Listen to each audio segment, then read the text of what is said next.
Buen día, profesor. Mi grupo y yo vamos a exponer lo que es el tema de dinámica. Estos son los integrantes, las cuales conforman mi grupo, y empezamos con el primer tema que es fuerza. Bien, antes de hablar de fuerza, es bastante habitual que en muchos ámbitos de la vida diaria no siempre se hace de acuerdo con su verdadero significado. Así que vamos a comenzar entonces definiendo este concepto. Denominamos fuerza a cualquier causa, acción, esfuerzo o influencia que pueda alterar el estado de movimiento o de reposo de cualquier cuerpo o bien deformarlo. La fuerza se representa mediante vectores. Recordemos que es una magnitud vectorial. Por lo tanto, como una representación vectorial, como observamos aquí, deben tener su módulo, el sentido, el punto de aplicación y el punto de dirección. Ahora hablemos de lo que son tipos de fuerza. Bien, tenemos lo que son las fuerzas fijas o permanentes que están dentro de una función de duración. Bien, fuerzas fijas o permanentes siempre están presentes en la estructura y estas tendrán que soportarlas en todo el momento. Por ejemplo, el peso de un edificio, del cuerpo o de un tronco. También tenemos lo que son las fuerzas variables o intermitentes, que son aquellas que pueden aparecer o desaparecer en función de las condiciones externas a la estructura. Por ejemplo, la fuerza del viento, como podemos observar aquí, o la fuerza de la nieve, etc. Ahora vamos en lo que es en función de cómo actúan. Entre ellas está la fuerza estática y la fuerza dinámica. En lo que son las fuerzas estáticas es la variación de la intensidad. Lugar o dirección en la que actúa la fuerza no cambia o cambia un poco en periodos cortos por tiempo. Por ejemplo, el peso de un edificio o de la nieve o de un tronco.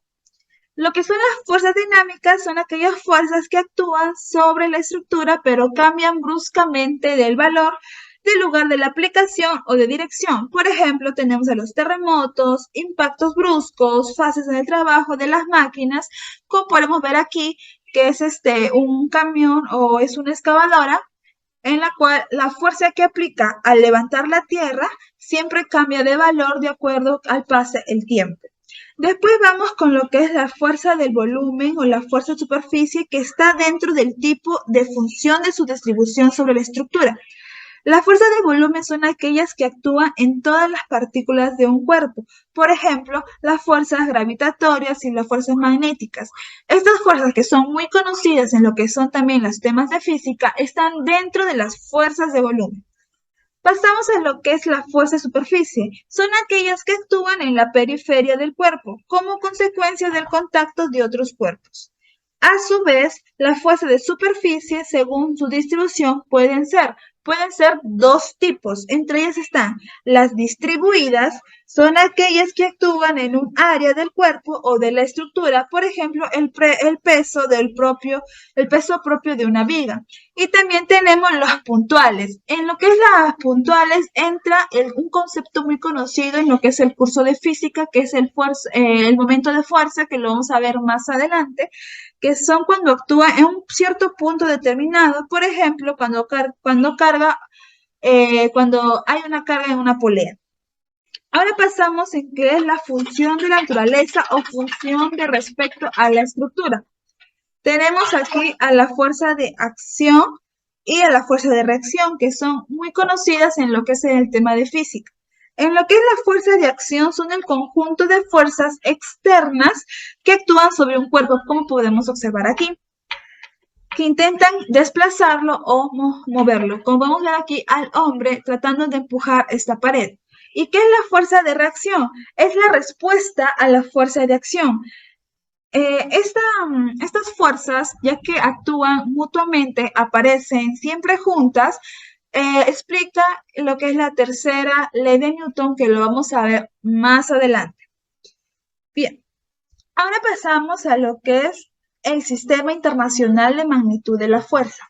Su Sistema Internacional de la Fuerza es el Newton y se abrevia con la letra mayúscula N. Eso sería todo y le paso a mi otra compañera. Muchas gracias. Entonces, ahora pasamos a la primera ley de Newton, pero antes, conceptos previos. Para Aristóteles, un objeto solo podía moverse si se le aplicaba una fuerza constantemente. Pero Galileo rechazó esta idea, al decir que un objeto permanece en movimiento si es que no hay interferencia en este y este se mueve en línea recta, sin necesidad de un empujón o una fuerza. Pero Galileo no solo se quedó con esa hipótesis, él pasó a probarla experimentando con el movimiento de varios objetos sobre planos inclinados. Observó que las esferas al rodar cuesta abajo aceleraban, o sea, aumentaban su rapidez, y al moverse cuesta arriba, desaceleraban, por lo tanto frenaban. Entonces dedujo que en un plano horizontal las esferas no podrían ni desacelerar ni acelerar. Entonces la esfera llegaba al reposo por consecuencia de la fricción. Pero antes, ¿qué es la fricción? Es la fuerza que se opone al deslizamiento de un objeto. Esta idea se respalda con las observaciones del propio Galileo.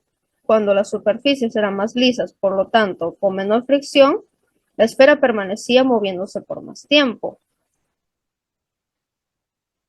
Entonces, dedujo que en ausencia de aquella fricción o de fuerzas contrarias, el objeto se movería horizontalmente de forma permanente o de forma infinita. Y aquí vamos con otro de sus experimentos.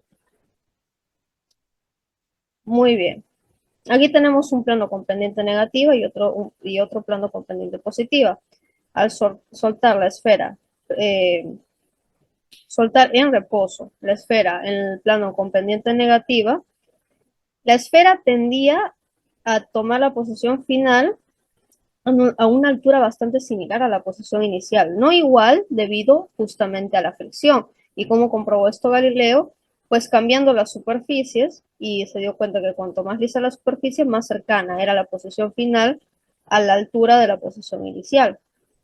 Pero entonces jugó con el grado del segundo plano y se dio cuenta que la esfera para llegar a una altura bastante similar a la posición inicial tenía que recorrer más distancia. ¿Y qué tal si el segundo plano no tenía pendiente? O sea, se presentaría una línea completamente horizontal. ¿Dónde estaría esa posición final? Pues, según este experimento, la esfera se movería infinitamente, ya que no podría alcanzar una altura, no podría alcanzar la altura de la posición inicial, ya que ya no está la otra pendiente. Entonces, en ausencia de fuerzas que retengan al movimiento, la esfera tenderá a moverse para siempre sin desacelerar, y a esto se le llamó inercia, que es la propiedad de los objetos de resistir cambios en su movimiento.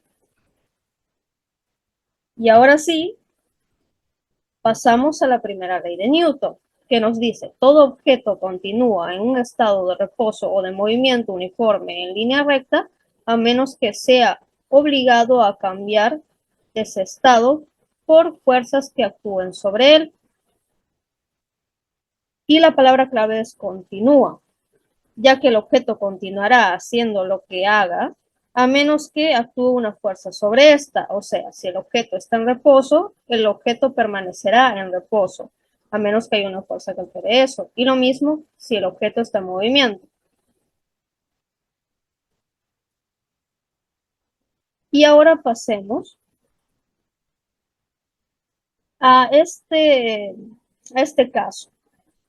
Bueno, antes uno de los argumentos que se decían para refutar, entre comillas, la idea de que la Tierra está en movimiento, o sea, los que decían que la Tierra no tenía movimiento alguno, era que si un pájaro estando en una rama en reposo que quería atrapar a un gusano para comérselo, pero la Tierra estaba en movimiento, el pájaro al descender no podría llegar nunca al gusano, ya que el gusano se movería con la Tierra y estaría bastante lejos del ave por una distancia bastante considerable. Pero hay una forma muy fácil de refutar esto, con justamente lo que vimos aquí, la ley de la inercia. Si bien el pájaro está en reposo en una de las ramas de este árbol, tomemos en cuenta que la tierra está moviéndose, por lo tanto el árbol también, la rama también, el pájaro también y el gusano también. Y mencionando también que la atmósfera también está en movimiento. Entonces, si el pájaro baja por el gusano, porque sabemos que sí va a llegar, y nosotros actualmente sabemos que la Tierra está en movimiento. Esto se explica porque todo el sistema está en movimiento y no solo la Tierra. El pájaro, al dejar la rama, sigue a la misma aceleración de la Tierra. Por lo tanto, mientras no haya alguna fuerza que obstaculice esto, el pájaro gustosamente llegará a comerse al gusano. Ahora sí, pasemos con la segunda ley.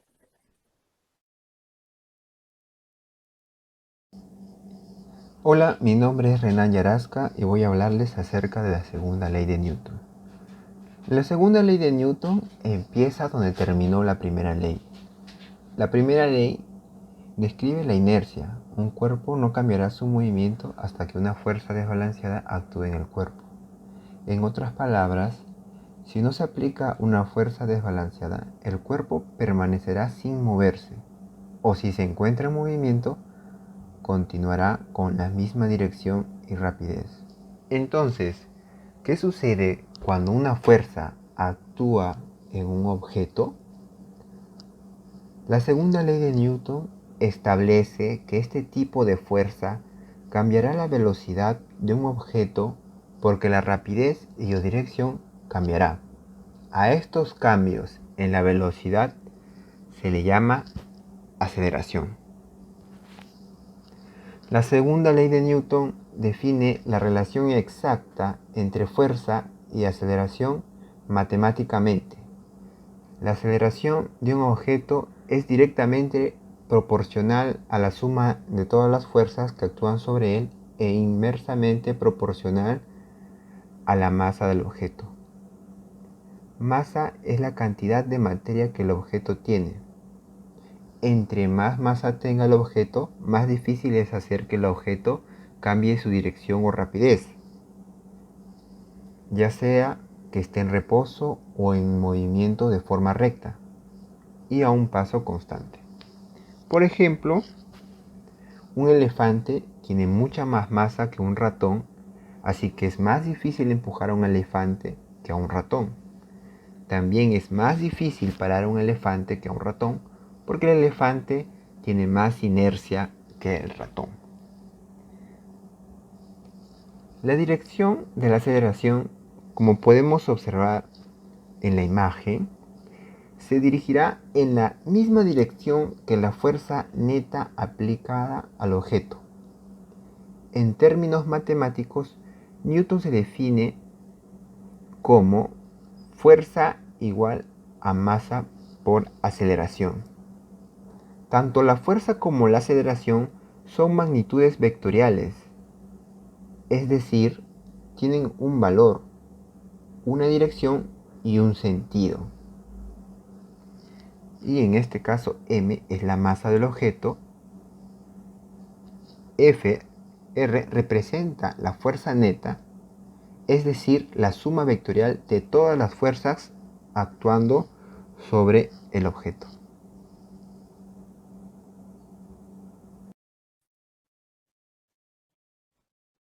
Tercera ley de Newton. Como bien se sabe, una fuerza que actúa sobre un cuerpo siempre es el resultado de su interacción con otro cuerpo, así que las fuerzas siempre vienen en pares. Por ejemplo, al patear un balón de fútbol, la fuerza hacia adelante que el pie ejerce sobre él lo lanza a una trayectoria, pero sentimos la fuerza que el balón ejerce sobre el pie. Si pateamos un objeto, el dolor que sentiríamos se debería a la fuerza que el objeto ejerce sobre el pie. En todos estos casos, la fuerza que ejercemos sobre el otro cuerpo tiene dirección opuesta a la que el cuerpo ejerce sobre nosotros. Los experimentos muestran que al interactuar dos cuerpos, las fuerzas que ejercen mutuamente son iguales en magnitud y opuestas en dirección. Esto es lo que se conoce como la tercera ley de Newton. La tercera ley de Newton se puede resumir en que si un cuerpo A ejerce una fuerza sobre un cuerpo B, es decir, una acción, entonces B va a ejercer una fuerza sobre A, una reacción. Estas dos fuerzas tienen la misma magnitud, pero dirección opuesta, y actúan sobre diferentes cuerpos, como se ve en la imagen. Si un cuerpo A ejerce una fuerza A sobre B, entonces el cuerpo B ejerce una fuerza B sobre A. No importa si un cuerpo es inanimado, como el balón de la figura, y el otro no lo es, como el pateador. Necesariamente ejercen fuerzas entre sí que cumplen la ecuación. La fuerza de A sobre B va a ser igual a menos la fuerza de B sobre A. Entonces, expresado en palabras sencillas, la tercera ley de Newton trata sobre acción y reacción, que son dos fuerzas opuestas que no implican una relación de causa y efecto. A menudo decimos que estas fuerzas son iguales y opuestas. En todos estos casos, la mayoría de fuerzas de acción y reacción son de contacto y solo existen cuando dos cuerpos se tocan. Sin embargo, la tercera ley de Newton también es válida para fuerzas de largo alcance que no requieren contacto físico, como la de atracción gravitacional. Gracias. En esta parte vamos a discutir diferentes tipos de fuerzas, pero en el contexto del diagrama de cuerpo libre. Digamos que tengo una mesa y un bloque está sentado estacionariamente en esta. ¿Cuáles son las fuerzas que van a actuar en este bloque? Bueno, para hacer eso se puede dibujar el diagrama de cuerpo libre, donde solo voy a dibujar el bloque. Tenemos que recordar que en el diagrama de cuerpo libre solo nos importan las fuerzas que actúan en uno de los objetos en nuestro sistema. Si solo miramos al bloque, vamos a asumir que este está en la Tierra y que es estacionario. Bueno, como sabemos, el bloque tiene algo de peso. Tenemos la fuerza de la gravedad actuando en el bloque, lo que significa que vamos a tener un vector hacia abajo que va a representar esta fuerza y lo voy a llamar o nombrar Fg o W. Aunque este bloque tiene contacto con la mesa, que posiblemente tenga contacto con la Tierra, el peso o la fuerza de gravedad es una fuerza de largo alcance, o sea, va a impactar en todos sus puntos, incluso si se estuviera moviendo.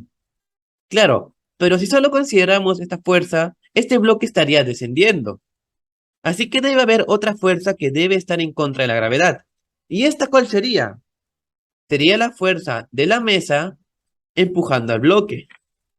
Y esta fuerza de empujamiento, que es perpendicular a la superficie del objeto, se llama fuerza normal y la podemos nombrar como Fn. Bueno, ahora otro ejemplo. Digamos que ahora otro bloque está sujetado por una cuerda que está amarrado en el techo. Pero una vez más, todo es estacionario. Ahora, ¿cómo lo dibujo? Como el caso anterior, solo me concentro en el bloque, que sigue en la Tierra. Sigo teniendo la fuerza de gravedad actuando hacia abajo del bloque. ¿Pero qué lo mantiene de acelerar hacia abajo? Bueno, lo más obvio son las cuerdas, y este es llamado como la fuerza de tensión. Lo que tendríamos acá sería una fuerza hacia arriba, que se opondrá a la de gravedad, y esta es llamada o nombrada como T mayúscula. Ahora un ejemplo más interesante. Este es el suelo, y tengo un bloque, y en esta situación tengo una cuerda que tira del bloque, con una fuerza de magnitud T. Pero el bloque no se está moviendo. ¿Cuál sería el DCL para este bloque? Bueno, ahora en la dirección vertical tendremos la fuerza de la gravedad y esta va a ser contrarrestada por la fuerza normal. Ahora pasamos a la dirección horizontal. En el comienzo mencioné que hay una cuerda tirando hacia la derecha. Ahora vemos esto en el DCL. Sin embargo, también mencioné que este es estacionario, lo que significa que hay algo que está contrarrestando la fuerza de la tensión. ¿Y cuál sería esta fuerza? Esta sería la fuerza de la fricción. Y esta siempre va en contra del movimiento y la podemos denominar como FR.